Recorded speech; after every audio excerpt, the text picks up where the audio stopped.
Praise the Lord church. फिर एक बार मेरे परमेश्वर यहोवा के नाम से आप सबों का मैं इस चैनल पर स्वागत करता हूं। पवित्र आत्मा की उपस्थिति के लिए मैं धन्यवाद देता हूं और यीशु नासरी के नाम से फिर एक बार आप सबों को मेरा प्रेम भरा सलाम। आमीन। आज का दिन यहोवा ने बनाया है और इसमें हम सबों को आनंदित होना है। आमीन। इसीलिए नहीं आपको आनंदित होना है कि आज आपके जीवन में कुछ विशेष होने वाला है, इसीलिए आपको आनंदित होना है क्योंकि आप यहोवा के निकट खड़े हैं। हालेलुया। और जहाँ यहोवा होता है वहाँ सब कुछ विशेष ही होता है।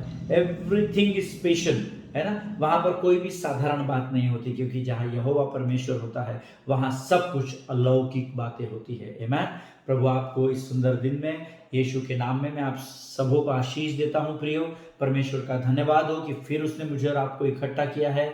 हमने कल से एक नए सब्जेक्ट को शुरू किया है, दैट यू आर प्रॉस्पर। आप धनी या संपन्न है, और विश्वास कीजिए अगर प्रभु कहता है तो आप जरूर है। आमीन। चाहे आप आंखों से देखें या न देखें, परंतु अगर प्रभु आपको धनी कहता है तो आप धनी हैं, इस बात पर विश्वास करें। आमीन। क्योंकि हमने कल देखा विश्वास के द्वारा अनुग्रह और अनुग्रह के द्वारा उद्धार आता है। आमीन।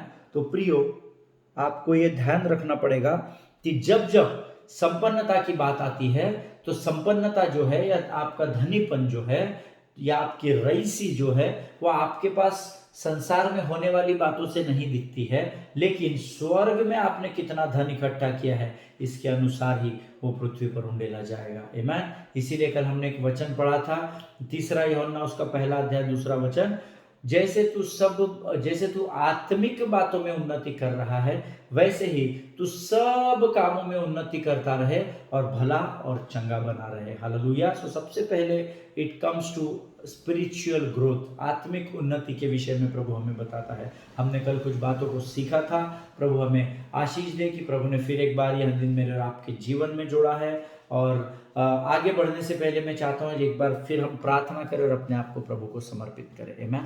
फिर एक बार हम प्रार्थना करेंगे। फिर आइए अपने सिरों को झुकाइए। खुदावंद यीशु नासरी के नाम से सुंदर समय के लिए धन्यवाद देते हैं, आने वाले वचनों के लिए तुझे धन्यवाद देते हैं। राजा, तू महान है, तू जीवित है और धर्मी की हर एक प्रार्थना का उत्तर देता है, इसलिए हम तेरी स्तुति करते हैं। आज के आने वाले वचनों को हम तेरे हाथों में समर्पित करते हैं। प्रभु, हमसे इन वचनों के द्वारा बात कर और औरों के लिए आशीष बनाकर तैयार कर। सारी बातों में महिमा तुझको देते हैं, आगे के संपूर्ण समय को तुझे सौंपते हैं और इस विनती को धन्यवाद के साथ यीशु नासरी के नाम से मांगते हैं। सुन और बड़ी दया से ग्रहण कर। आमीन। हालेलुया। प्रियो, कल हमने कुछ वचनों को देखा था। मैंने आपसे कहा था आप लूका रचित सुसमाचार उसका 12 अध्याय उसके 13 से 21 वचनों को जरूर पढ़कर आइएगा। मेरा विश्वास है कि आपने जरूर पढ़ा होगा। आमीन। आज हम कुछ और आगे की बातों को देखेंगे। कल मैंने आपको बताया था भाई एक ये ऐसे व्यक्ति के बारे में हम सीख रहे हैं जिसके पिता की मृत्यु हो चुकी है और जो अपने रबी से अर्थात यहूदी गुरु से कहता है कि यहूदी परंपरा के अनुसार तू मेरे पिता की संपत्ति का बंटवारा मेरे और मेरे भाई में कर दे। ऐसा क्वेश्चन करने के बाद यीशु मसीह ने लूका रचित सुसमाचार 12 अध्याय और 14 वचन में the gospel of Luke chapter 12 and verse 14 में यीशु मसीह ने उसको बड़ा ही विचित्र उत्तर दिया। यीशु मसीह उसे कहते हैं, इस पर यीशु ने उससे कहा, ओ भले मनुष्य, मुझे तुम्हारा न्याय करता या बंटवारा करने वाला किसने बनाया है। आमीन। परमेश्वर इन पढ़े हुए वचनों पर आशीष दे। फिर मैंने आपको कल ये भी बताया था, ग्रीक भाषा में जब मैं इसका अध्ययन कर रहा था तो ये दोनों भाई मौजूद, इस स्थान पर दोनों भाई मौजूद थे। उनका पिता मर चुका था और यीशु वहां पर उन्हें आत्मिक बातों का ज्ञान दे रहा था और ये यहाँ पर इसे फाइनेंशियल डील में इन्वॉल्व करना चाह रहे थे। या यीशु, ये ऐसा कह सकते, यीशु मसीह ने ज्ञान की बातें या भेद की बातें के विषय में सिखा रहा था और ये संसार की अभिलाषाओं के बारे में उसे डिस्टर्ब कर रहे थे। हालेलुया। और प्रियो, कल हमने देखा था कि यीशु उनसे कहता है कि अगर तुम मुझे गुरु मानकर मेरे पास आए हो तो मैं तुम्हें तुम्हारे संसार के रीति के अनुसार इस प्रश्न का उत्तर नहीं दूंगा, क्योंकि मैं आत्मिक हूं, क्योंकि मैं एक आत्मिक पिता हूं। तो मैं खातिर से तुम्हें इस बात का उत्तर, जिस बंटवारे की तुम बात कर रहे हो, इसे आत्मा में होकर ही बताऊंगा। आमीन। क्योंकि वचन कहता है प्रियो, मेरे और आपके विनती और विचारों से यहोवा के विचार बहुत ऊंचे हैं। आमीन। और यहोवा के विचार जीवन के देने वाले विचार होते हैं। आमीन। प्रभु इन बातों को समझने में आपको आशीष दे। प्रियो, here the word the Lord is saying, my answer has to deal with the root and not with the question of your fruit. Hallelujah. जो लोग इंग्लिश में नोट्स लिख रहे हैं वो लिख सकते हैं। यीशु मसीह यहाँ पर उनको कह रहा है, they are asking the spirit of the Lord is speaking about the spiritual things. In the meantime they came and they disturbed him and they started talking about the worldly things, है ना। यीशु मसीह यहाँ उनको आत्मिक उन्नति, आत्मिक ज्ञान की बातें बता रहा है, और जब यीशु मसीह यहाँ उन्हें टीच कर रहा है, सिखा रहा है, तो ये व्यक्ति उस आत्मिक बातों को पीछे छोड़कर संसार की बातों को लेकर आकर यीशु को डिस्टर्ब कर रहा है और उससे संसार की बातों के विषय में जानना चाह रहा है। आमीन। तो यीशु मसीह उसको क्या बोल रहे हैं कि यहाँ पर तू जो मुझे पूछ रहा है ना वो मैं जानता हूं, लेकिन तू जिस रीति से मुझसे उत्तर प्राप्त करना चाहता है उस रीति से मैं उत्तर देने वाला परमेश्वर नहीं हूं। आमीन। आज मेरे और आपके जैसे बहुत से लोग ऐसे हैं जिनके जीवन में ये समय आ चुका है that we think that God should give the answer of our prayers according to our will but not his will. Amen. आज मेरे और आप में से कितने लोग हैं प्रियो, जब हम प्रभु से किसी सवाल को पूछते हैं तो हम ये चाहते हैं कि वो हमारी इच्छा के अनुसार उत्तर देना कि उसकी इच्छा के अनुसार। आमीन। पर आज ऐसे अगर आपके मन में विचार चल रहे हैं तो मैं आपको बताना चाहता हूँ, परमेश्वर आपकी इच्छाओं के अनुसार नहीं परंतु उसकी इच्छा और उसकी योजना के अनुसार ही काम करता है। हालेलुया। इसलिए अच्छा है कि अपनी इच्छाओं को उस पर लादने से अच्छा अपने बोझ को उस पर लाद दे, ताकि वो तुम्हें विश्राम देगा और तुम्हारे जीवन में आदर मान करेगा और तुम्हारे जीवन में बड़े आश्चर्य कर्म को करेगा। हालेलुया। प्रियो, यहाँ पर संसार जो है वो फल के विषय में जानना चाहता है, परंतु यीशु इन भाइयों को पहले उसके जड़ के विषय में बताना चाहता है। हालेलुया। ये सीधा पूछ रहा है कि मेरे और मेरे भाई का बंटवारा कर दे, मेरा पिता मर चुका है, यहूदी परंपराओं के अनुसार तू हमें बता। लेकिन यीशु मसीह उसको उस फल के बारे में बताने में ज्यादा चिंतित नहीं है जितना वो इस बात में इंटरेस्टेड है कि इस फल को इतने ऊंचाई पर लेकर जाने वाली जो असली जड़ है, मैं पहले उसे उन जड़ के विषय में बता दूं। हालेलुया। प्रियो, आज संसार में से बहुत धर्मी पाए जाते हैं जो यीशु मसीह से फ्रूट अर्थात यीशु मसीह से आशीषें तो चाहते हैं, परंतु वो रूट को भूल जाते हैं जिसका नाम यीशु मसीह है। हालेलुया। आज मेरे और आप में से ऐसे बहुत सारे लोग हैं प्रियो, हमें आशीष तो चाहिए परंतु हमें आशीष का सोता नहीं चाहिए, क्योंकि आशीष का जो सोता आपके जीवन में जब आएगा, पवित्र आत्मा जब आपको बुरी बातों का आपके बताता है ना, तो आपको सुनना अच्छा नहीं लगता है। आमेन। इंक्लूडिंग मी ऑल्सो, है ना, मुझे भी, ये मेरे लिए भी लागू हो रहा है जो मैं आपको बता रहा हूँ। आमेन।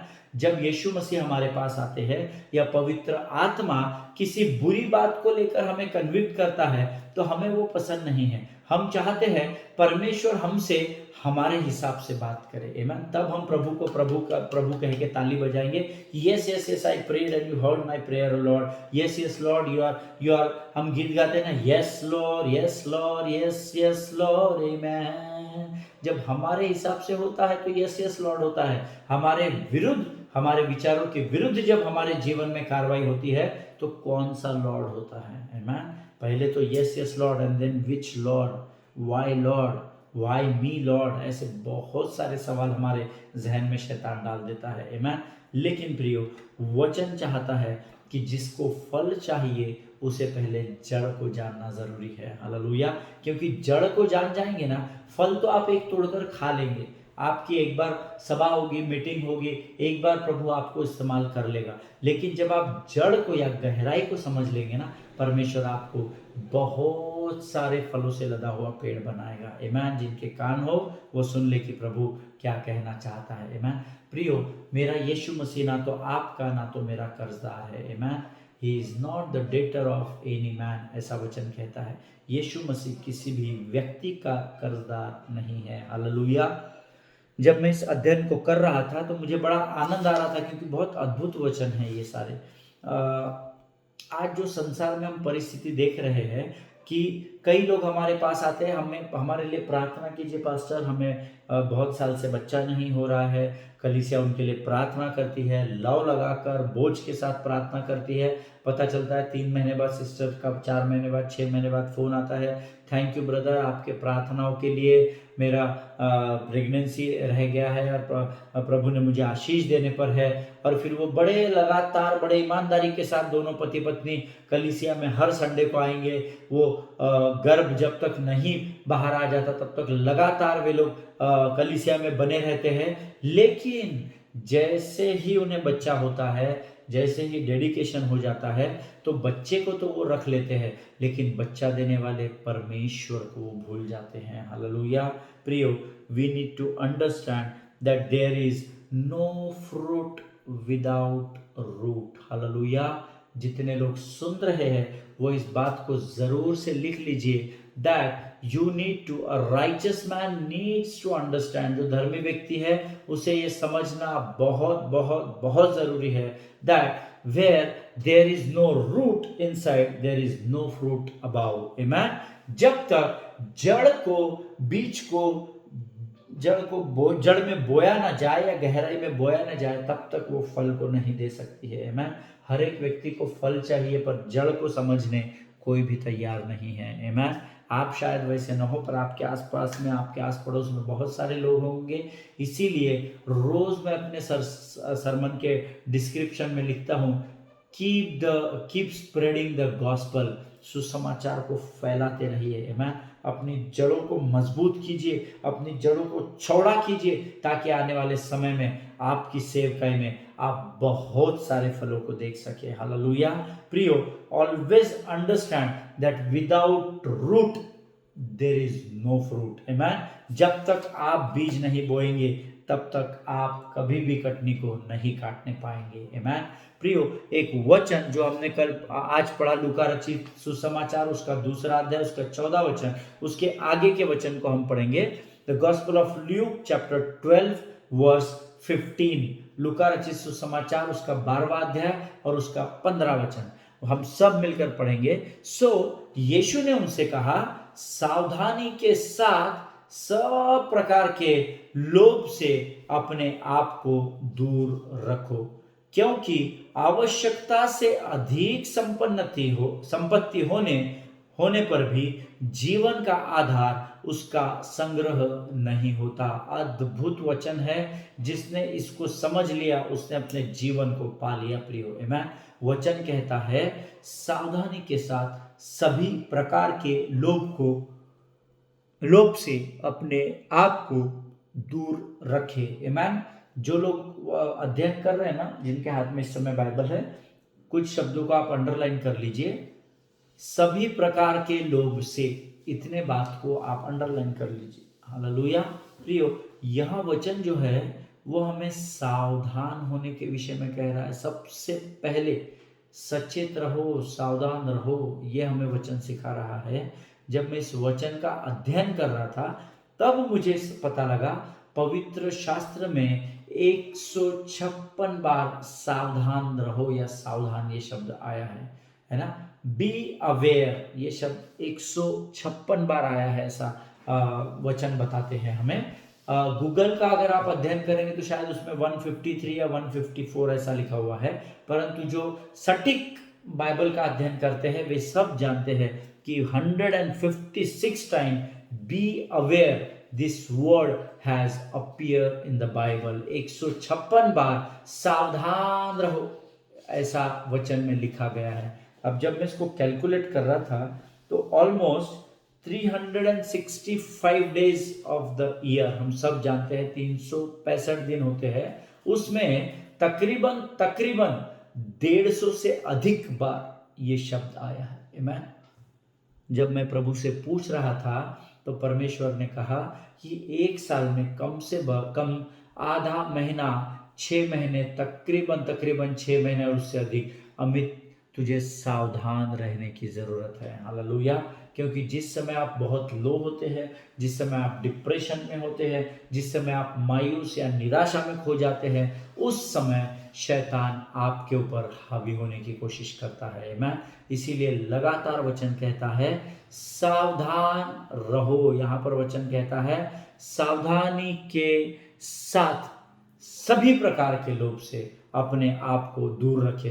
अब सभी प्रकार के अगर हम लोभ की बात करें तो इसमें बहुत सारे लोभ के बारे में प्रभु बताता है। कई बार हमें धन का लोभ होता है, कई बार हमें अपोजिट सेक्स का लोभ होता है, कई बार हमें प्रॉपर्टीज का लोभ होता है, कई बार हमें ऊंची पोजीशन पे जाने का लोभ होता है, कई बार हमें मेरी सेवकाई को प्रभु तू बहुत ऊंचाई पर लेकर जा, ये बोलने का समय उनके जीवन में होता है। लेकिन परमेश्वर चाहता है कि हम उन बातों से सावधान रहे। हालेलुया।